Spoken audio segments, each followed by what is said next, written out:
So, Teacher's Manual, Section 10, how is judgment relinquished? Okay. So we were saying in the previous section, our change is required in the life situations of God's teachers. We were saying that it says, as the teacher of God advances in their training, they learn one lesson with increasing thoroughness. As you progress in your teacher of love training, you learn one lesson with increasing thoroughness, and that lesson is that you don't make your own decisions. You don't make your own decisions. You don't make your own, you don't decide things by yourself, what it means, what it's for, what to do. That's what you learn as you progress through this curriculum, more and more and more increasingly. And he says, here's what you do. Instead of making decisions by yourself, what we're doing is we ask our teacher for our teacher's answer, and it is our teacher's answer that we follow as our guide for action. And this becomes easier and easier as we learn to give up our own judgment. And the giving up of judgment is the obvious prerequisite for hearing God's voice. And it's usually a slow process. Okay? The prerequisite for hearing God's voice, or truth's voice, is the giving up of judgment. And the giving up of judgment is usually a fairly slow process for us. Okay? And he says the reason why it's difficult for us to give up judgment, which is the prerequisite for hearing love's voice, is because it's not because giving up judgment is difficult. We have trouble giving up judgment because we perceive it as personally insulting to be told that we can't judge. We don't know anything. It's not hard to give up judgment. We just find it insulting. That's our issue with giving up judgment. Isn't that funny? Interesting. It's our pride that makes it difficult, makes our giving up of judgment a slow process. Okay? But giving up judgment, which is the same thing as saying not making decisions by yourself, judgment is a decision you made by yourself. I decided what this meant. I decided who you are. I decided what you're about. I decided why you did what you did. It says that's making decisions by yourself. And it is the giving up judgment is a prerequisite for hearing love's voice. Okay? But that's what we learn in this curriculum with increasing thoroughness. We don't make decisions by ourselves, which is the same as saying we learn how to give up judgment. Okay? But the first thing that needs to happen is we need to give up the idea that it's personally insulting, to be reminded that we shouldn't be relying on our own judgment. Okay? It's not an insult. It's just a fact. Okay? All right, so that was just a little review of the section we did 2 weeks ago. And so the next section, how is judgment relinquished, it naturally follows. So now we want to know, how do you give up judgment? How do you stop making decisions by yourself? How do you give up judgment? Now I want to give up judgment because I want to hear love's voice. I want to hear the voice that really knows what I should do in all circumstances, that provides a win-win solution for everyone involved. That's the kind of answers that love's voice gives. Love's voice always answers in such a way that everyone involved wins or benefits. Now, can you say that of your decisions? No. Thank you. All right, so we want to know how to relinquish judgment. If judgment is hurting me, and judgment is keeping me poor and broke and sick and lonely and angry, then I would like to know how to relinquish judgment. So it says, how is judgment relinquished? Section 10 in the teacher's manual. Judgment, like other devices by which the world of illusions is maintained, is totally misunderstood by the world. Judgment is actually confused with wisdom, and judgment substitutes for truth. As the world uses the term, an individual is capable of, quote, good and, quote, bad judgment, and our education aims at strengthening good judgment and minimizing bad judgment. There is, however, considerable confusion about what good and bad judgment mean. What is, quote, good judgment to one person is, quote, bad judgment to another person. Further, even the same person classifies the same action as showing good judgment at one time and bad judgment at another time. Yes, a wee bit confusing as to what good judgment and bad judgment really means, okay? But our education is aimed at strengthening good judgment and minimizing bad judgment, okay? But it's completely unclear about what is what. And nor can any consistent criteria for determining what good and bad judgment mean or what they are can be really taught. Let me read that again. Nor can any consistent criteria for determining what these categories are be really taught. Why is that? That's because at any time, the student may disagree with what his would-be teacher says about good and bad judgment, and the teacher themselves may well be inconsistent in what they believe about good and bad judgment. Quote, good judgment in these terms doesn't mean anything. No more does so-called bad judgment. It says, it is necessary for you to realize not that you shouldn't judge, but that you can't judge. Okay? So this curriculum isn't about, let me be a better person, I shouldn't judge. It's not nice. It's not nice to judge. I shouldn't do that. You shouldn't do that. That's not about, this isn't what this is about at all. Okay? It's not about trying to repress or suppress your desire to judge. Okay? It's not about that. This is about realizing that it's not that I shouldn't judge, it's that I can't.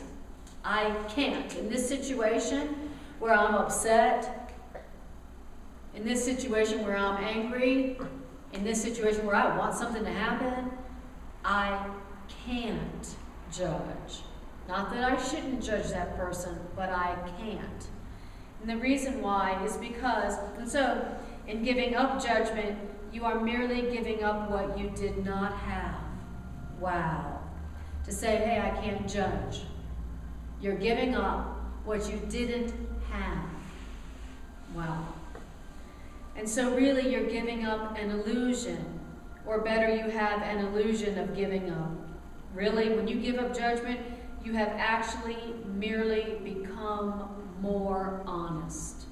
Wow. So when you say, hey, I can't judge, I don't know enough of this person and their history and their future, and I don't know everything about everyone involved, and I don't even know the truth about myself, and I have my agendas that totally color how I see this, and so because of all that, I can't judge. I don't know what's best. I don't know what's best for them. I don't know what's best for me. When you do that, really, now you're becoming honest. That's what it means to be honest. Isn't that interesting? To say, I can't judge because I don't know enough to judge.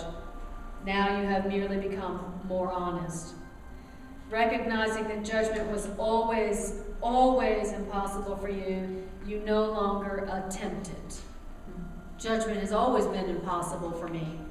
I'm going to stop doing it. I'm not going to attempt to judge. Okay?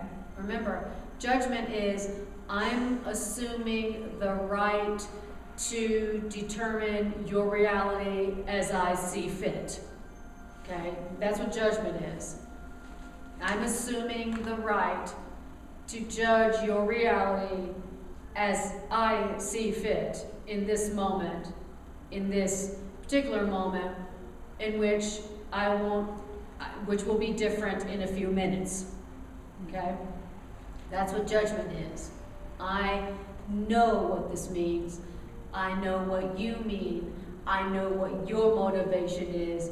I know what your best interests are. I know what my best interests are. I know the solution that will be a win-win for everybody who will be touched in any way by my judgment. That's what judgment is. Okay? Basically, you know everything we think. What I really heard that was a motivator, if I can remember, to try to stop was that judgment is a substitute for truth. Yes. Okay, I know truth is always kind to everybody, and the substitutes are always going to hurt me. That's right. And everybody else. That's right. So I'm choosing pain or not, really, here. Right. But I wasn't equating that oftentimes when I decide that. Exactly. Thank you. And you'll notice judgment is never inclusive. Judgment is never inclusive of everybody. Judgment is always somewhat exclusive. Okay? So it's not, judgment is never including everybody. Judgment is always exclusive. It's always excluding some segment of the family of God. Okay? Judgment is used against. Love is always used for. Okay? So then it says, giving up judgment is no sacrifice. Isn't that funny? Really? Giving up judgment is no sacrifice. It's not a sacrifice to give up judgment. But we act like that. I gotta give up judgment. Oh, I gotta give up judgment. I gotta stop judging. I gotta give up judgment. And it's a sacrifice because I love it. And I'm so good at it. He says, on the contrary, giving up judgment puts you in a position where judgment through you rather than by you can occur. Ah, I see. So judgment is supposed to come through me, not be made by me. Okay? So when I give up judgment, now a different judgment can come through me. So I'm looking for something that's coming through me instead of something that's being made by me in this situation. And this judgment that's supposed to come through you is neither good judgment or bad judgment. It is the only judgment there is, and it is only one judgment, and that one judgment is this. You are guiltless, and sin does not exist. They are guiltless, and sin does not exist. That is the only one judgment that there is. That's the only judgment that there is. And that is when you give up judgment, not because you're trying to be a good person, you shouldn't judge. When you give up judgment because you recognize, I can't judge, I don't know enough to judge.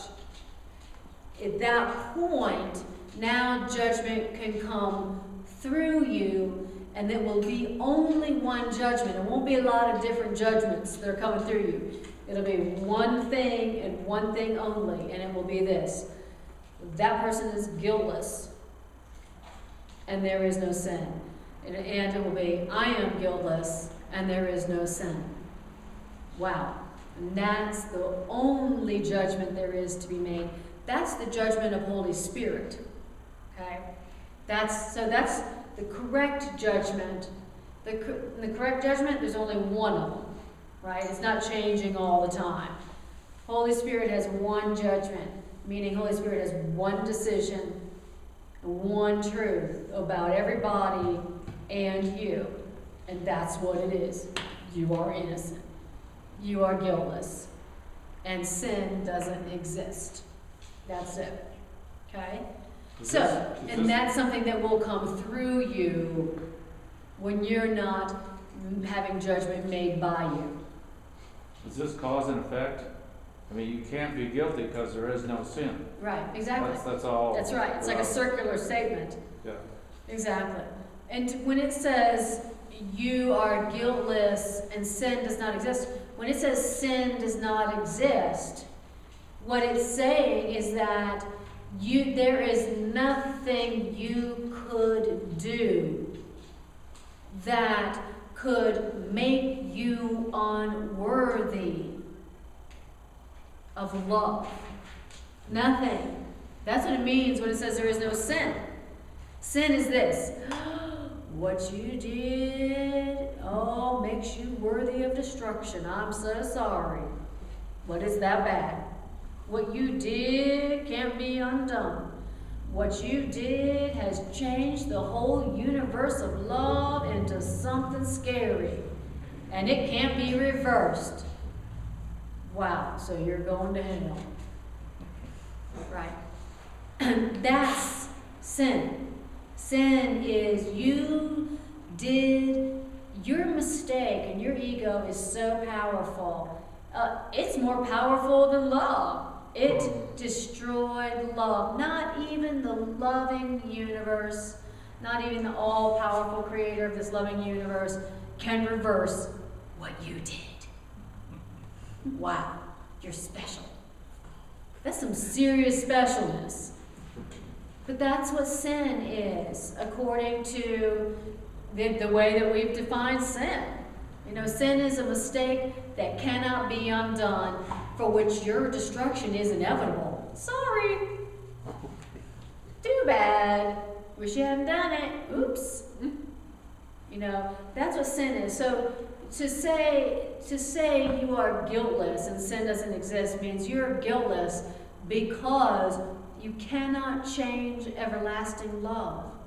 You can't. I don't care what you did. I don't care if you blew up a whole planet. You can't change eternal love. Eternal love is not that wimpy that it can be devastated by you. Right? We should be going, yay! Because if I accept, that means I don't need to feel guilty and keep punishing myself for my mistakes, right? All my suffering, according to the Course, is me punishing myself for my mistakes as if they're sins. I did something that can't be undone, and now I gotta punish myself and I gotta atone for it so that I can be innocent again. That's what my problems are, according to the Course. They're not from God. They're not natural in the universe, right? They're me. If they're not natural in the universe, which means they're not from God, well, where did they come from? What do you mean problems aren't natural? They're not natural. Problems aren't part of life. Problems are part of death, which isn't part of life. So problems aren't part of life. The Course says they're made up. They're man-made. And the Course says the reason we make them is to punish ourselves because we learned that guilty people punish themselves and that's how they become pure again. So the Course says problems are punishment. Wow. So sometimes when I'm going through something, I'll just ask myself, wow, what is it I think I did? What is it that I think I did that was so bad that I needed to suffer for a whole week with bronchitis, sinusitis, and on and on and on. Like, what is it that I thought I did? And that's a good question to ask. Because if it's not something you're doing to yourself, to punish yourself, then it would have to be something that was just natural in the universe. Meaning that suffering is natural for the universe. Yes? So, it talked about good judgment and bad judgment.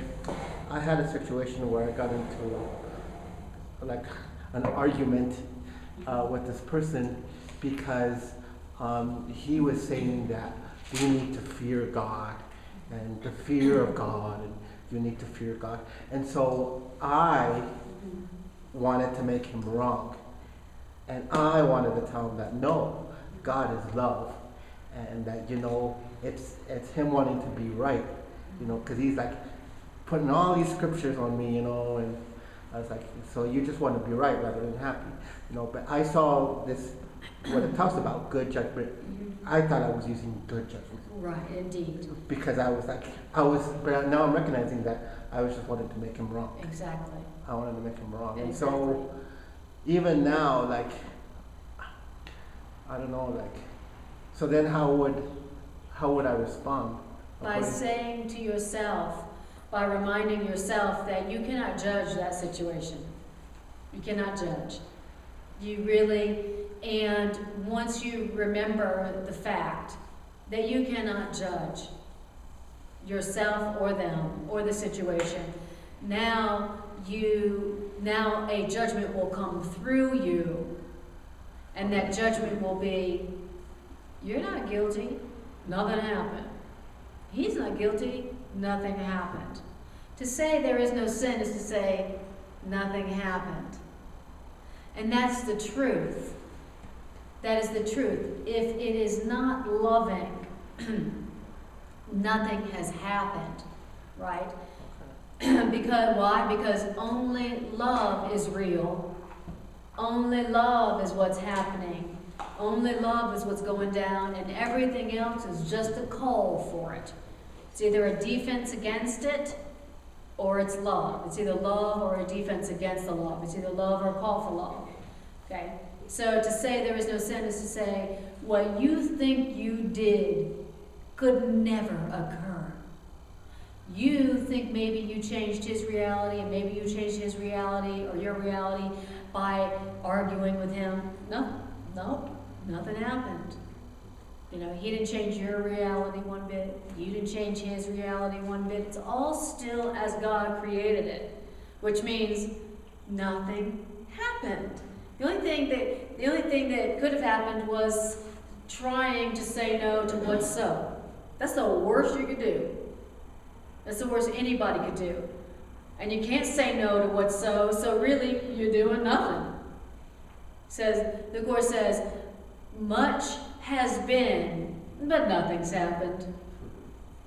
Well, and that's the kicker, because like there's a part of me that was like, well, I'm right because I have the truth behind me. Right. Because you don't fear God. Right, exactly. And I was trying to get that across to Right. him, man. Right, exactly. Yeah. And the truth needs no defense. So if you're defending something, it ain't the truth. Because the truth doesn't need any defense. The truth doesn't defend itself. The truth isn't like, hey, I'm the truth. I'm going to beat up falsity. Come here, falsity, I'm going to beat you up. That's not, love. Truth doesn't do that. Love doesn't do that. Love doesn't argue. Truth doesn't fight. It doesn't defend itself because it knows there's nothing to defend itself against. So if I'm defending anything, I know that I am not defending truth. The only thing I ever defend is a lie. The only thing I ever defend. You know when you defend yourself? You know how often we defend ourselves? Think about it. You know, people who have a job, people in a relationship, people with families, you know how often we defend ourselves? We are never defending truth. You know the people who are quiet? They are. They're the people who know the truth. They're quiet. They smile more frequently. Their foreheads are serene. They laugh. Those are the people who know the truth. Okay? So when you find yourself being defensive and ready to defend something, just remember that truth doesn't defend itself. Truth needs no defense. If you're about to defend yourself, then you are defending a lie. Only lies need defense because they're not real. Okay? All right. Yes? If we forgive our judgments of a situation because it's not real or the emotions, then can the outcome be changed? Does the outcome change? Yeah. Absolutely. Absolutely. Absolutely. Darkness, it disappears. It disappears, and what was being hidden by the darkness the fear, the anger, the pain, the sickness, the lack, what was being hid by it emerges in all its shining simplicity.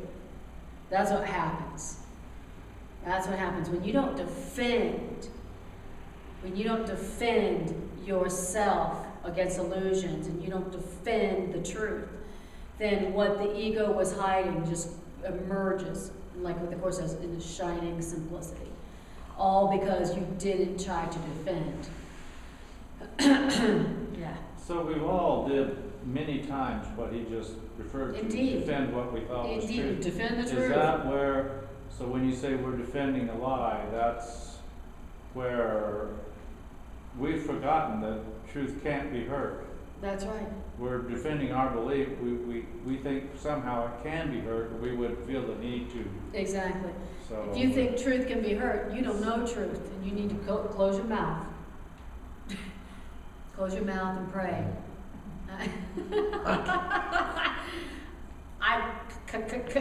What? I can't close my mouth. Okay. Yes, Kimberly. When I'm defending against something and I look inside myself, I'm finding there is a small piece of doubt that is worried that what they might be saying is true. Oh, right. Thank you. So that's what I'm doing. That's exactly right. When you're defending, what you're doing is demonstrating your own doubt in your beliefs. It may seem that the person's like, the person who has the most fervor that they're defending with, it may seem that those people have more conviction in their beliefs. It's actually the exact opposite. When somebody is defending their beliefs with great fervor and a lot of judgment of others, what they're saying is, I don't really believe in my beliefs, and so I'm trying to compensate for my own lack of belief in what I say I believe. They're compensating for their lack of belief, right? So they're trying to make themselves believe it. I'm trying to make myself believe it as I fervently tell you what I believe and try to convince you that what I believe is true, more true than what you believe. So I should be grateful for that being brought up to me, that you don't believe that as much as you thought you That's did, or right. you wouldn't have to be defending it. That's exactly right. That's exactly right. It shows me my lack of conviction. My lack of faith. So we want to ask ourselves, where was I defending myself today? There's my lack of belief. Right? Okay. So he says in paragraph 3, the aim of our curriculum, unlike the goal of the world's learning, is the recognition that judgment in the usual sense is impossible. Now, that judgment in the usual sense is impossible, that's not an opinion, that's a fact. And the reason why it's impossible for me to judge is this. In order to judge anything rightly, a person would have to be fully aware of an inconceivably wide range of things past, present, and to come. And not only that, a person would have to recognize in advance all the effects of their judgments on everyone and everything involved in them in any way. And not only that, in order to judge anything rightly, you would have to be certain there is no distortion in your perception, so that your judgment would be wholly fair to everyone on whom your judgment rests now and in the future. That's what you would have to know to judge rightly. Now, who is in a position to do that? Who, accepting grandiose fantasies, would claim this for themselves? Wow. Okay, did you catch that? All those criteria that you would have to meet in order to judge rightly? Let's say an inconceivably wide range of things, past, present, and to come, that you would have to know to make sure that your judgment was accurate. You would have to know the effects of your judgment on everyone involved in the situation, past, present, and to come. for you to be able to judge rightly that situation. Wow. And are we in a position to know all those things about the people that we're judging? I would have to know everything about them, past, present, and future. And I'd have to know that my judgment on them and everything else was free. I would have to know that my perception was free of distortion. Meaning, I would have to know that my perception was free of projection. Now, who is in a position where they could say, well, I know my perception is completely free of distortion. I have no distortion in my perception. Like, who could say that? Who could do that? That's why he says that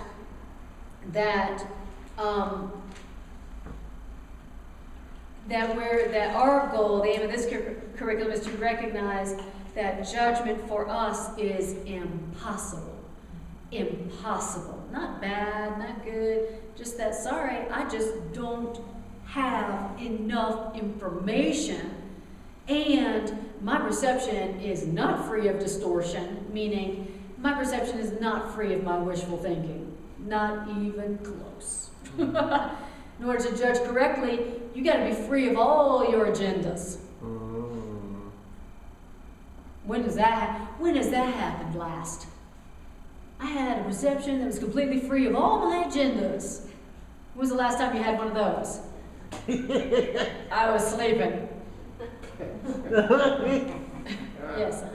When I think about what the Course says about a son of God cannot think, speak, or act in vain, he cannot be alone in anything. Yes. Everything I think and say and do teaches all the universe. Yes. And every mind is changed with life. Then what you're really saying is your judgment must be infinite, because you can't even think a thing without affecting everything. That's right. Exactly. So it's inclusive. That's right. It has to be. It's not, you can't even define it. It's That's infinite. right. Exactly. Exactly. So thank you for saying that. So I really can't judge anything accurately, but I can love everybody as one.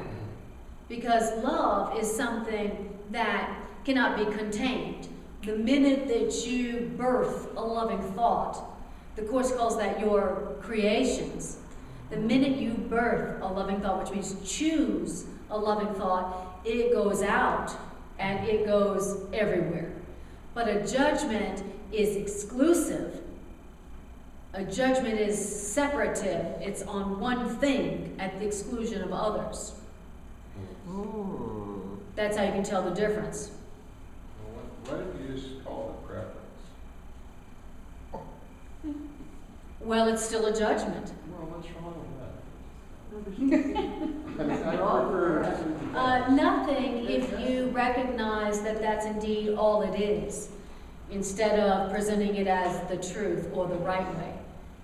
So it's one thing to say, this is my completely illusionary preference that has no meaning at all. But here's my preference, I like blue over red. Now, so when you've presented it as, this is my judgment that has absolutely no meaning, well, that's something that is going to have less of a negative impact, because you are identifying it as what it is. Most of the times, though, when we're making judgments, we don't say, this is my completely meaningless judgment, which I am completely unequipped to make. But here it goes. Now, saying that is different than presenting your judgment as the better way or the truth. What do you think of this? If you say, now, because I've said this, and so a lot of people, this is my opinion for what it's worth. It doesn't mean a thing. It's just what I'm Right, thinking. absolutely. Would that be kind of I the think same? so. Anytime you're about to make a statement about yourself or someone else or a situation, start it with, in my judgment, And if you really, really want to be honest and find what your judgments are hiding, then say, in my completely meaningless, biased judgment, and start your sentence with that. And that way, you get to say what you want to say, but at least you have spoken the truth about it. You have put it in the context that is true, and it won't become a block to receiving the truth. Okay? And if you start your opinion statement with that, then you can be sure that by the time you get to the end of that sentence, there's a good chance you're going to be laughing. You know, and you will, by the time you get to the end of your sentence, will realize that what you said is completely a projection and meaningless. And then hopefully it will be followed by, I really don't know, and the Holy Spirit decide for God for me, right? Mm-hmm. Sometimes I say, well, I'll say my 2 cents worth. Right. Yes. And another question, what about the difference between judgment and discerning? Right. Discernment. What's the difference between those two? Discernment is when you are discerning between love and fear. Anything else that you're discerning in between is a judgment. Okay? So real discernment is this the voice of love or is this the voice of fear? That's real discernment. And the Course says that's the only judgment that we should be making. How does this feel? Remember, the Course says the one right use of judgment is, how do I feel? Do I feel love or do I feel fear? That's the one right use of judgment that you can make. Now, the other judgment that's made through you, that's Holy Spirit's judgment. That wasn't your judgment. So discernment doesn't have to be spoken, is what you're saying. Judgment oftentimes is spoken, but if you're using proper discernment, it's more so for our benefit. That's right. It's you asking the question, is this love or is this fear? Is this God's voice or is this my ego's voice? That's the one right use of judgment. How do I feel? And the reason why that's the only judgment we should be making is because how you feel is your undeniable proof about which mind you're thinking with. Like, you can fool yourself all day long about which voice that you're listening to until you check in with how you feel. Okay? Your feelings are the proof. The proof is in the pudding. The pudding is your feelings. Right? You can say, I love everybody. I love everyone. But if you look within and you find irritation or annoyance or rage or fear or guilt, then that's the pudding. That's the proof pudding. Yeah, I can say I know the truth, but how do I feel? Okay. Well, in my illusory judgment right now, it's completely meaningless. yes, which is complete and biased. And biased.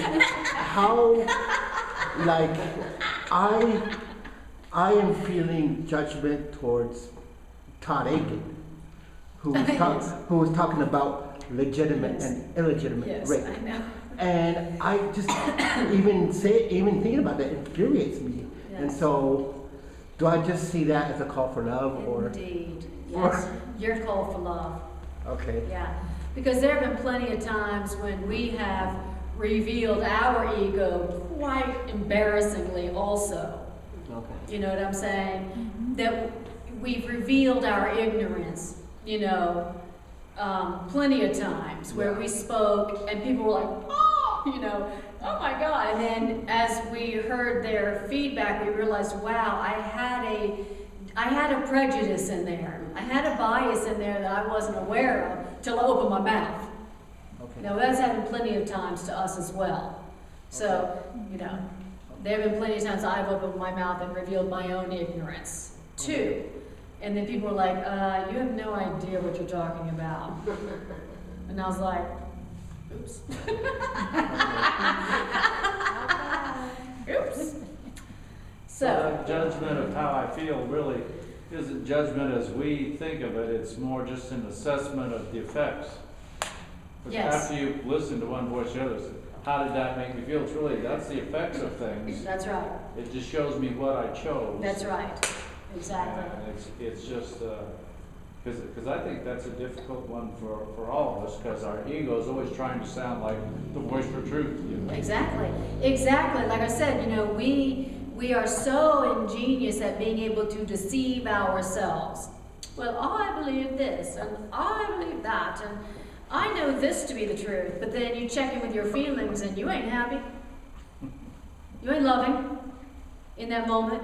So you really don't believe what you say you do. So you can deceive yourself all day long with your words.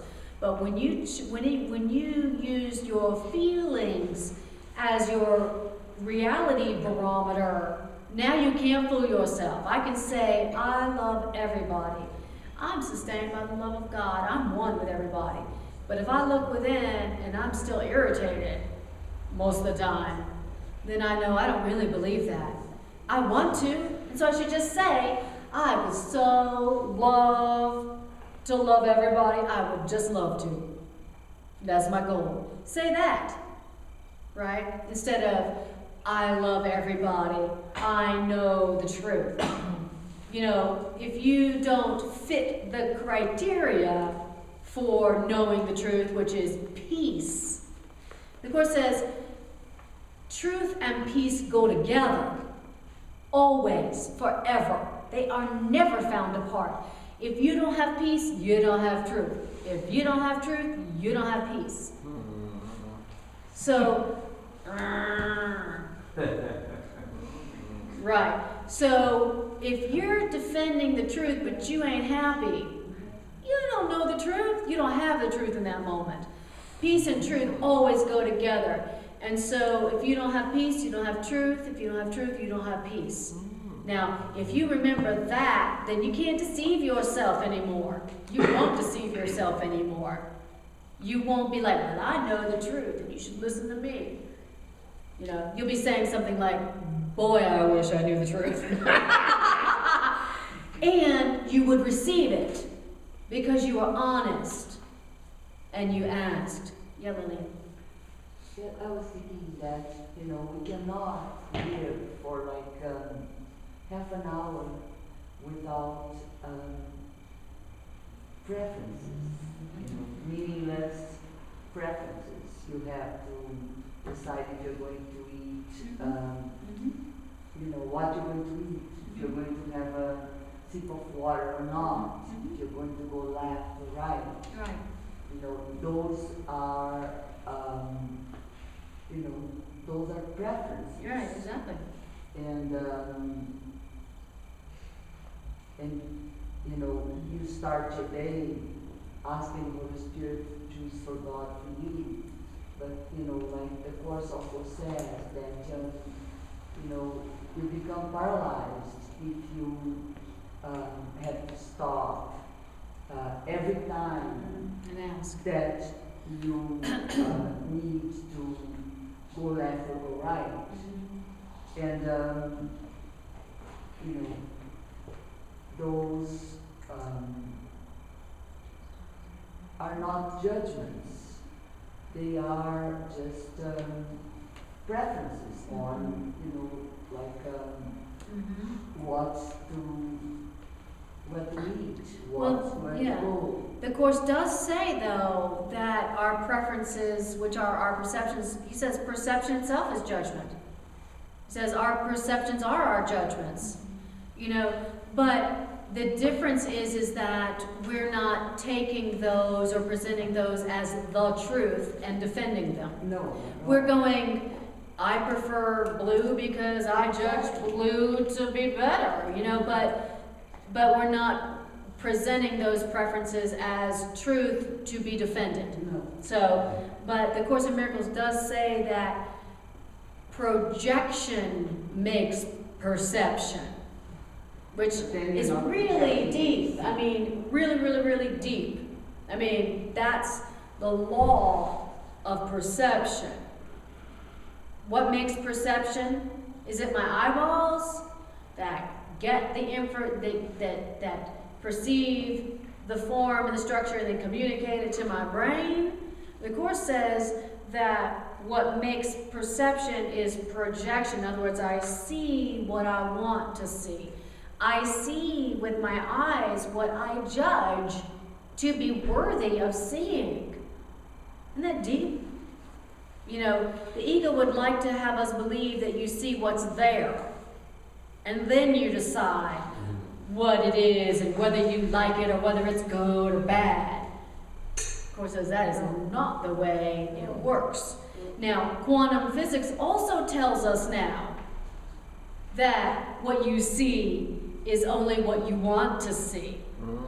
That he said there is no objective perception. It is completely, there's no thing you see that has not had the influence of your observation. Nothing. Even our science tells us that now. So we're being asked to recognize that all we're seeing is our judgment. Now, What's the difference between judgment and interest then? Because, you know, I'm interested in seeing things. I actually am actively trying to be interested in seeing things, and I don't consider that a judgment. your judgment is you deciding what's worthy of being seen, Well, as opposed to other things. So your judgment in this case is your decision, this is worthy of being seen, this is not. So I don't see that, but I see this. well, maybe it's not worthy, maybe it's just makes me feel better. Okay, yeah, whatever. It's still your judgment. It's your judgment of what makes you feel better. So then, if we are in fact judging what is worthy of being seen, are we doing it on a subconscious level? And yes, And how are we able to tap into that subconscious? we're doing it, it's unconscious, and first it's conscious. But the Course says because of the rapidity, because of how fast we make that judgment, it seems like it's unconscious. Because of how fast we make the judgment. And the rules of the ego world are this. The rule is you decide what's important, you judge, but you do it so fast, and then you forget that it was you who made that decision. You who chose. That's the ego rule, that's the rules of the ego game. You make that decision of what's true and what you want to see, but do it so fast and then forget that you decided on what you want to experience and what you want to see. That's the rules of the ego game, okay? Now, the Course says, with some active, conscious practice, you can learn how to notice what you're deciding and choosing in the moment, okay? And that's the purpose of the workbook lesson, is to help you slow it down so that you can go, oh, look, there I am making a decision to have bronchitis. Aha. Oh. Oh, look, here I am deciding to have lack this week. Whoop! Look at that. Oh. So the Course says, with some practice, with some choices that you recognize, you will learn to recognize indeed your choice at the beginning of everything you experience. Okay? All right, let's go on. Paragraph 4. Okay. Remember how many times you thought you knew all the so-called facts you needed for judgment and how wrong you were? Exclamation point. Remember? Should I read that again? No. Remember? No. Remember how many times you thought you knew all the so-called facts you needed for judgment and how wrong you were? Is there anyone who has not had this experience of thinking that they knew all they needed to know about you know who, and then guess what? Turns out you had it all wrong. Is there anybody who hasn't had that experience? And would you know how many times you merely thought you were right without ever realizing you were wrong? No, I'll never know. Will you ever know how many times you thought you were right when you were completely wrong? No. You will never know how many times you were wrong when you thought you were so right. Because if you did right now, you'd be crying. Oh my God, I've been wrong. Because at some point, as you wake up, this is what you're going to go. This is what you're going to realize. Oh my God, OMG, I've been wrong about everything and everyone. That's how you know you're waking up. Don't be frightened by that moment.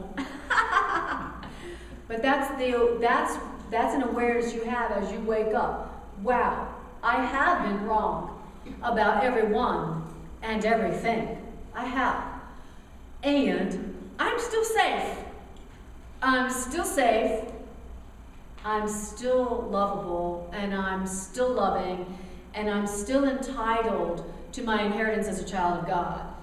I've been wrong about everyone and everything, and I'm still safe. It's okay. Right? That's one of the first things that we wake up to when we wake up. Okay? You usually wake up. Waking up means I realize I've been wrong about everyone and everything. Why? Because I didn't know who I was. If you don't know who you are, if you don't know beyond a shadow of a doubt that you are love and that you are eternal, then how are you going to be right about anything? How are you going to perceive anything correctly? You're going to perceive yourself correctly? You're going to perceive other people correctly? You're going to perceive any situation correctly? No. If you don't know the truth about yourself, right, then your perception will be distorted about everything. Because all perception reflects whether you know who you are or not, right? So he says, would you know how many times you merely thought you were right without ever realizing you were wrong? No, I don't know. Now, he says, why would you choose such an arbitrary basis for decision making? Wisdom isn't judgment. What is wisdom? Wisdom is the relinquishment of judgment. So wisdom is what? I don't know. That's wisdom. Isn't that great? Wow. We thought wisdom was what? A lot of degrees, a lot of information, powers of analysis. Wisdom is this. I don't know enough to judge. Holy Spirit, decide for me. That's about it. There you have it. Wisdom in one sentence. Wow. So by that criteria, how many of us are truly wise? I don't know. Very few. Or very infrequently. But when that is my judgment or my perception, now wisdom can come through me. Now wisdom can come to me. Okay. When I say I don't know enough to judge, Spirit, decide for me. Now, it's not like that's where it stops. What happens according to this is that then something comes through you. Isn't that beautiful? So it's not like you're mute. You know, it's not like, oh, I don't know. And then that's it. It doesn't mean the conversation stops. It doesn't mean the interaction ends. It means I recognize that I can't judge. Not that I shouldn't, but I can't. And then something moves through me and brings beauty and brings power and brings connection. Okay? And that's how it works according to this. So it's not like, I don't know, and then it stops. It's like, I don't know, I step out of the way, and then something really beautiful, really loving comes through me and makes for a miracle, makes for healing, and makes for connection. So this is the Holy Spirit's use of projection. That's right. I mean, when I say I don't know enough to judge, you can be consciously aware that all you're seeing is your projection. Right, And you did not know enough at that time to make this thing that you perceived. right.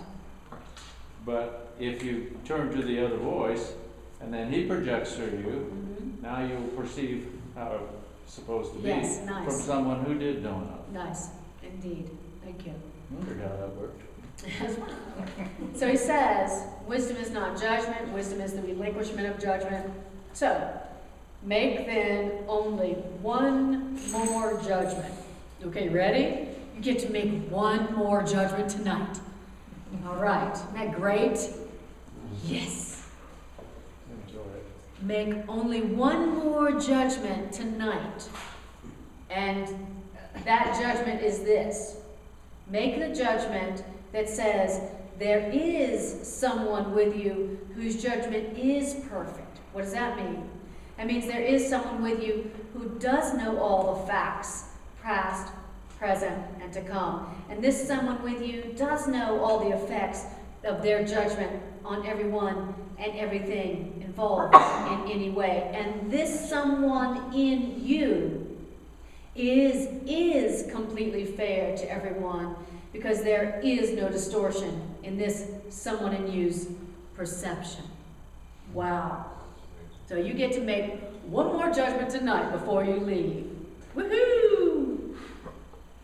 And that one last judgment is, there is someone in me who does know all the facts, past, present, and to come, who does also know the effects of his judgment on everyone and everything involved in any way. And this someone within me, their judgment is completely fair to everyone, and there's no distortion in their perception. Wow. How nice to be in an interaction with somebody, and instead of deciding by yourself what's happening and what it all means and what they should do, that instead of that, we make the judgment, hey, I don't know enough to judge, but there is someone within me that does. How nice to do that in an interaction with another human being, right? That is where wisdom comes from. Now, whatever comes through you after that is wisdom, okay? And we can know that by when we perceive that Holy Spirit's judgment, we know that by there was no condemnation of anyone. Exactly, and there's peace. Including yourself. Exactly, there was no condemnation and there's peace, exactly. So, here's your instructions. Love the instructions. Always pay attention to instructions when you're reading the course. Highlight them, star them, go back to them. Therefore, lay judgment down, not with regret, but with a sigh of gratitude.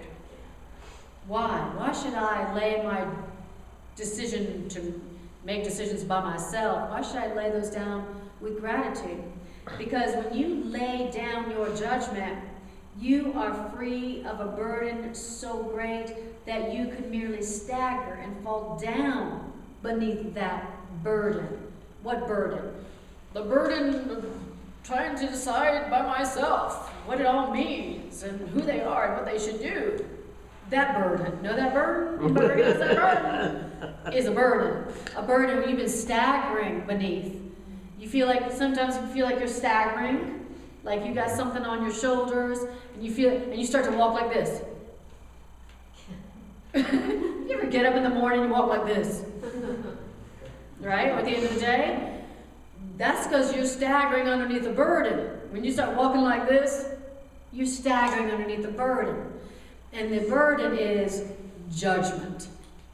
I'm going to decide by myself, and I know enough to decide by myself what this means and what they are and who they are, etc., etc. When you remember, I can't judge, it's impossible for me to judge, I don't know enough to judge, then you're able to stand up. You are free of a burden that you had been staggering beneath. Wow. He says, Is that judging ourselves too? Indeed, absolutely, absolutely. Yes. And, you know, when we judge others, we can't help but judge ourselves. And when we judge ourselves, yeah, and when we judge ourselves, we can't help but judge others. It's like, you can't do one without the other. You can't do one without the other. He says, now you are free of a burden so great that you could merely stagger and fall down beneath that burden. And it was all illusion, that burden that you were staggering and falling down beneath. It was all illusion, nothing more. Now you can rise up unburdened and walk lightly on. Yet it is not only this that is your benefit. Really? What other benefit do I get from laying down judgment? Well, your sense of care is gone because you have no care. Wow. Hey, that sounds nice. I'd love to have a day without care. Get to be a kid Lovely. again. Yeah, like a kid again. Innocent. Childlike. Walking lightly. You know kids, they their feet barely touch the ground, they kind of bounce. You kind of spring, they look at springs in their feet. That's us walking lightly on. When you are not holding that burden of judgment, you walk lightly. You know? You walk lightly. That's what I would like. I like to have my sense of care be gone. Phew. Okay. He says, your sense of care is gone because you have no care, because you gave your care away along with judgment. I love it. You gave yourself to him whose judgment you have chosen now to trust instead of your own. So that's the essence of it. I trust your judgment, love, instead of my own. Love, what's your judgment? Love, what's your judgment? Love, would you please judge this for me? What's your judgment, love? I trust your judgment, love, instead of my own.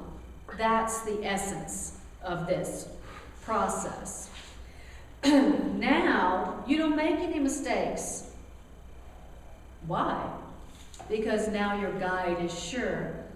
And where you used to come to judge, now you come to bless. Which means where now you laugh, you used to come to weep. How beautiful. The places where I was weeping, that's the place I was judging. Where were you weeping this week?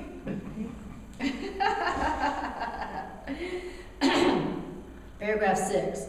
It's not difficult to relinquish judgment. That's not hard. But it is difficult indeed to try to keep judgment.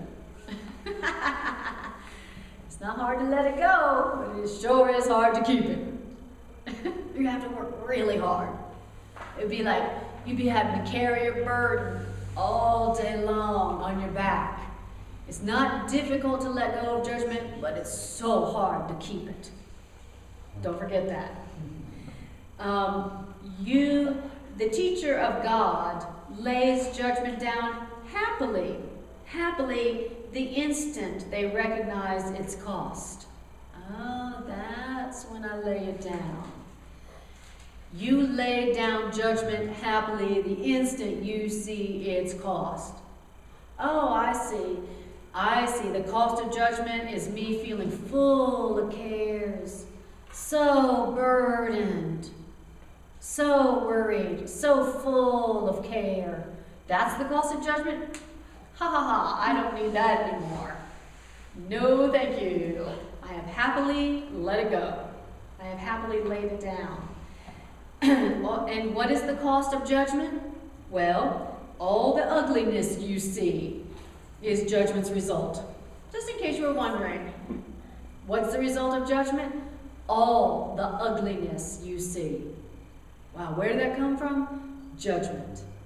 Wow. What else comes from judgment? I need to see what comes from judgment so that I will be willing to happily lay it down. Not like, oh, I need to stop judging. That's not happily laying it down. I should stop judging. It's not good to judge. That's not happily laying it down. What else is my benefit when I lay judgment down? Well, all the loneliness, all the sense of loss, all the sense of passing time, all the growing hopelessness. Wow, should I read more? All the sickening despair. Does anybody recognize any of this? All the fear of death. Anybody recognize that? And all of those things have come from judgment. Wow. Okay, I did not know. The whole human I just thought I experience. lived in a messed up world. That's what I thought was going on. I didn't realize all that came from my judgment. That means that the people who have laid judgment down, they are living in a world we don't know about. They're here but experiencing a totally different world, right? Because when you lay judgment down, you don't see sickening despair. You don't experience loss. You don't experience loneliness. You don't experience fear of death. And so the people who are here who have laid down judgment, they are experiencing a whole different world right next door to us. But do we see them? Okay, not till we lay down judgment too. And now we know that these things, sickening despair, fear of death, passing time, sense of loss, loneliness, growing hopelessness, now we know that these things need not be. None of those things need be. Why? Because not one of them is true. And we know they need not be because we have given up their cause, and they, which never were but the effects of our mistaken choice, aka our judgment, have fallen from us. Teacher of God, relinquishing judgment will bring you peace. Can it be difficult to want but that? Peace? It's so hard to want peace. That does not make any sense. It's so hard to want peace. No, it is hard to judge, right? Okay. All right, so that was the end of that. And of course, then the next section is, how is peace possible in this world? I love that. It's great. What a great question. How is peace possible in this world? I was just asking myself that the other day. Listening to the commercials. Yeah, stop watching TV. No, it's not even that. If you didn't have any judgment, you could watch TV and have no negative effects. If you weren't judging what you were seeing, You were judging time.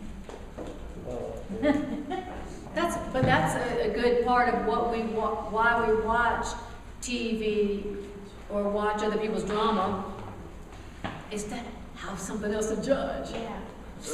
Ooh, there's so much sicker.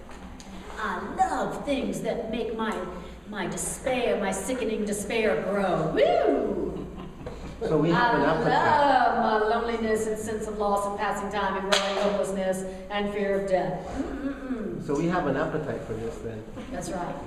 We have, it's our appetite for death. It's our wish for death. Right. So the appetite that we have for judgment is our appetite for death. So you've motivated. But have a nice day. We're motivated to try to give up our judgment now. So as we go through this week, what would we think or say or do to help us to relinquish it? That you think? Beautiful. Yeah. So practically speaking, when you're out and about interacting in the world, and you are in an interaction, remember two things. I don't know first workbook lesson, I don't know what anything means. That's why that's one of the first workbook lessons in the workbook. I don't know what anything including this means. Okay, now you are laying judgment down. And when you say, I don't know what this means, you're saying, I don't know enough to judge this. Okay? You are laying judgment down. That's how it goes. Be vigilant Be vigilant to watch for your temptation to make decisions by yourself, which is the same as saying to judge. So I don't know what anything including this means. And then after you've said that, then the next thing you said to do was, here's the instruction. Lay judgment down, realizing that you're putting another brick on your back. And then remember that there is someone within you whose judgment is always right, and it's always for the good of all involved, and there's no distortion in it. So those are the two instructions. Lay judgment down so that you don't put another brick on your own back, and then remember that there is someone within you whose judgment is always kind and always loving for everyone involved. It's always right. Okay? So me saying I don't know is the request for Holy Spirit. Yes. And as you say, I don't know what anything including this means, what you're doing is you're making an invitation for that someone in you to judge through you. Okay? Thank you for asking that question. All right. So just a couple of announcements before we go.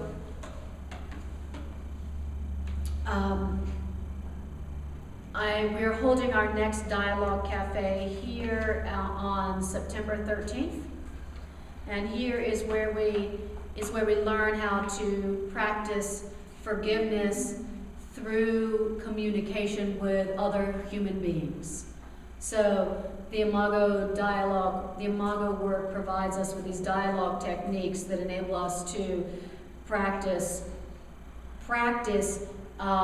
communicating with other people without judgment. So this dialogue technique that we teach people literally is how to communicate with other people without judgment. It's the most beautiful, profound, powerful, healing technique, skill you could possibly learn. So it's forgiveness in action. So this is, and it's here at the Miracle Center, October 13th, and it's September 13th donation.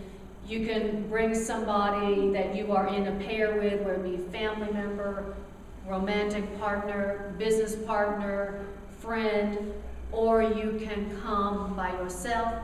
The purpose is to learn this dialogue technique, and or the purpose of it is to help to deepen a connection or get clarity in any connection that you currently have.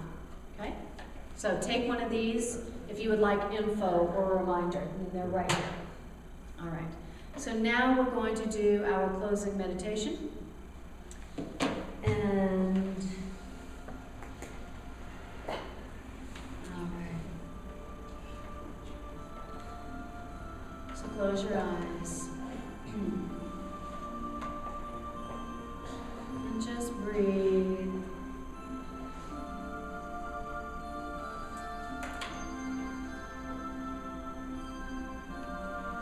And just tune into how you feel right now.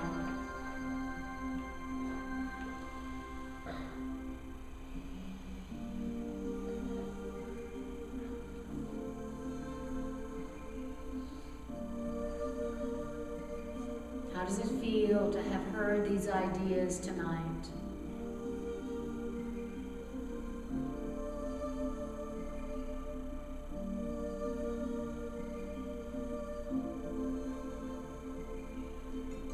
Now I want you to bring to your mind a situation the past week where you saw some ugliness, whether it was in yourself or in another, where you saw some loneliness or a sense of loss, a sense of passing time, where you or someone else felt a growing hopelessness, where you or someone else felt a sickening despair or a fear of death. I want you to bring that situation to your awareness. And I want you to see what it looked like, and I want you to remember how it felt.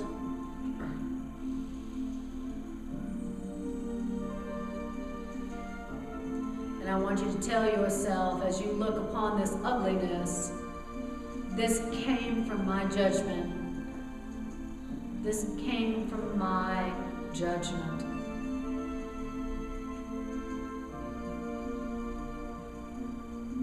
And now I want you to tell yourself that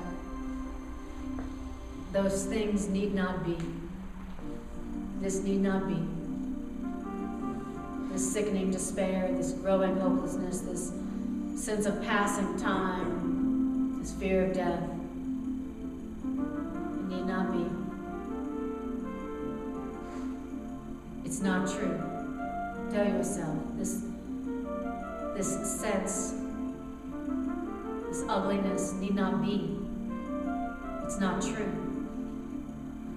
This need not be. It's not true. I'm just seeing the ugliness of my judgments.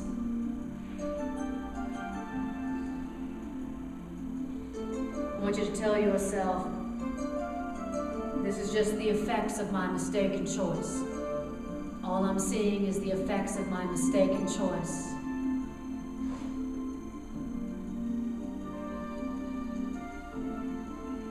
And now, I want you to see if you can see the connection between the ugliness that you are seeing and your judgment. See if you can make that connection and discern the judgment that you made upon yourself or another.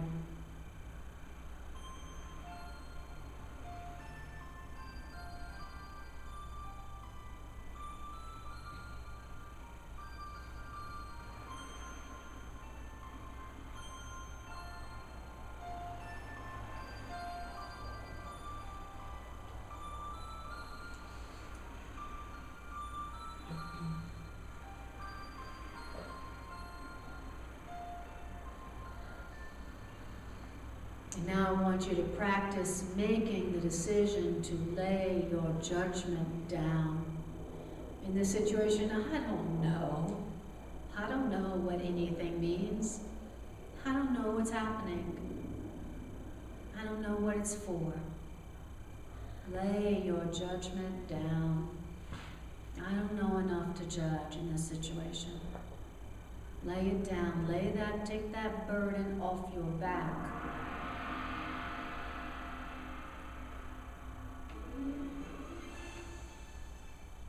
And then in your mind's eye, see yourself straightening up as that burden of judgment is removed from your back.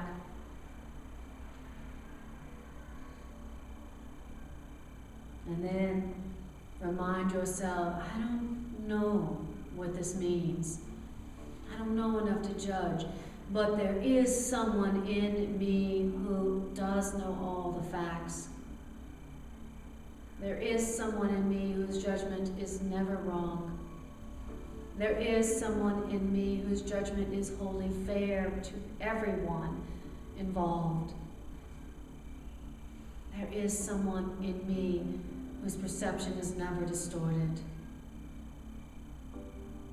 And I ask that someone in me to decide for me now.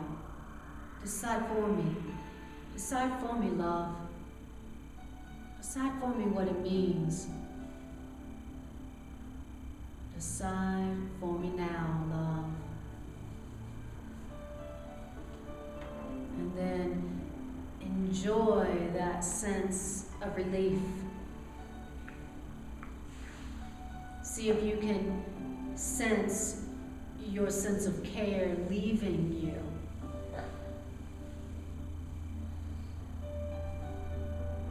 I don't have to judge what this situation means. I don't have to judge myself or them. Because there is someone within me whose judgment is always loving and always accurate.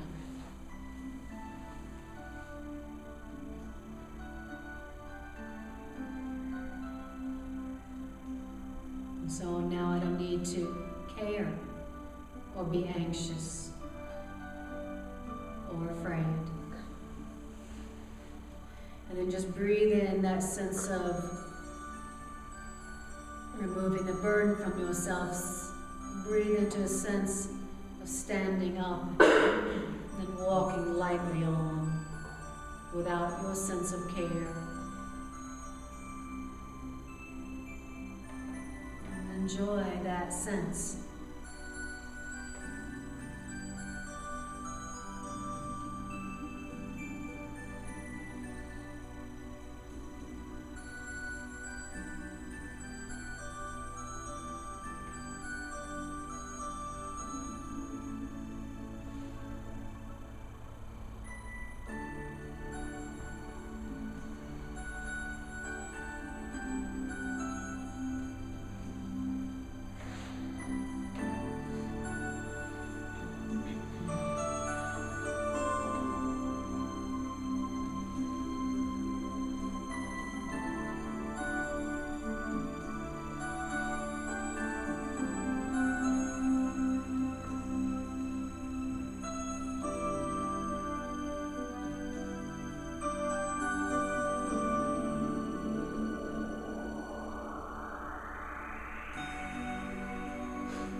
Back to the room, and back to your body.